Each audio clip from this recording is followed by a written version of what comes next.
BRS party భవిష్యత్తులో కోలుకోకుండా భూస్థాపితం చేయడమే తమ లక్ష్యమన్నారు మునుగోడు ఎమ్మెల్యే కోమటిరెడ్డి రాజగోపాల్ రెడ్డి. రాష్ట్రంలో కేసీఆర్ కేల్కతం, బీఆర్ఎస్ దుకాణం బంద్ అని విమర్శించారు. యాదగిరిగుట్టలో నిర్వహించిన భువనగిరి పార్లమెంట్ ఆలేరు నియోజకవర్గ ముఖ్య కార్యకర్తల సమావేశానికి ఆయన హాజరయ్యారు. రానున్న ఎన్నికల్లో భువనగిరి కాంగ్రెస్ ఎంపీ అభ్యర్థి చామల కిరణ్ కుమార్ రెడ్డిని అత్యధిక మెజార్టీతో గెలిపించాలని కోరారు.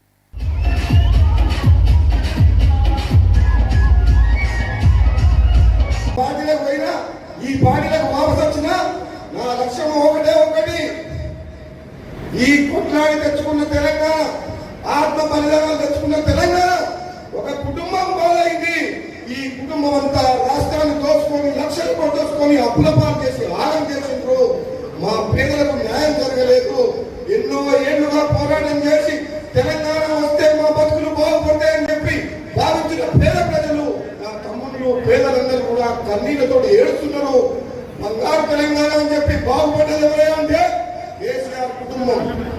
90 మంది ఎమ్మెల్యేలు ఉంటే 2018లో ప్రతిపక్షం లేకుండా మా పల్లె వేదికలించిన పెద్దలు, సోదరులు, సభాధ్యక్షులు, మన జిల్లా అధ్యక్షులు అంటే సంజీవరెడ్డి గారికి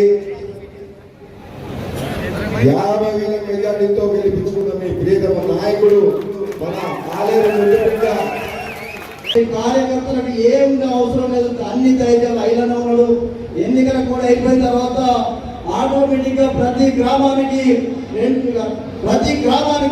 ఒక ఇంటి ఇచ్చి, ప్రతి గ్రామానికి ఉచిత విద్య ఇచ్చి, రైతులకు కూడా రుణమాఫీ చేయడానికి కూడా కాంగ్రెస్ పార్టీ సిద్ధ కృతనిశ్చయంతో కాబట్టి ఆలయ స్థాయి మీటింగ్ సమావేశం ఏర్పాటు చేసి